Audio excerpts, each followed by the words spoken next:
வணக்கம். இன்றைக்கி வந்துட்டேன். நேற்று கடல் நீர்லேருந்து மேகங்கள் அந்த கடல் நீரை எடுத்துக்கொண்டு தரலன்னா நமக்கு சிறப்பில்லைன்னு பார்த்தோம். இன்றைக்கி என்ன அப்படின்னாக்கா, சிறப்பொடு பூசனை செல்லாது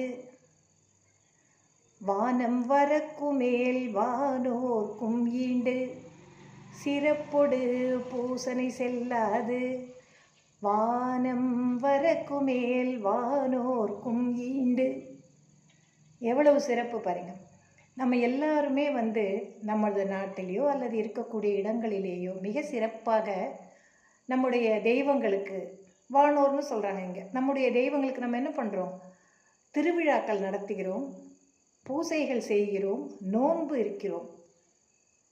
அத்தகைய நோன்புகள் கூட மழை இல்லைன்னா கெட்டு போயிடும் அப்படிங்கிறது தான் இது.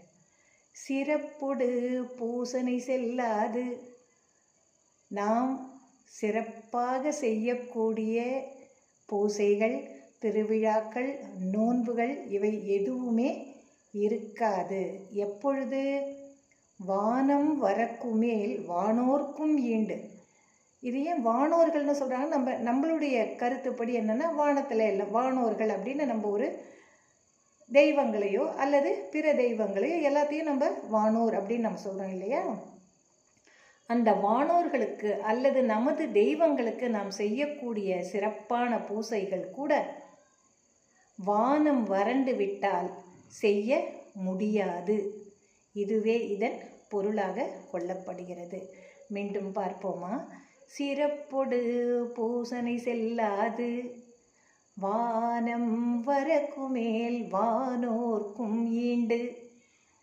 தெய்வங்களாக, வானில் உறையும் தெய்வங்களாக கருதப்படக்கூடிய அவற்றிற்கு கூட நாம் செய்யக்கூடிய சிறப்பான பூஜைகள், திருவிழாக்கள், கொண்டாட்டங்கள், நோன்புகள் இவை எதுவுமே இருக்காது.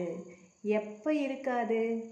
வானம் வரக்குமேல், வானமானது வறண்டு மழை பெய்யாவிட்டால் தெய்வங்களுக்கு செய்யக்கூடிய அந்த பூஜைகளை கூட நம்மால் செய்ய இயலவே இயலாது என்பதே இதன் பொருளாகும். நாளை மீண்டும் காணலாம். வணக்கம்.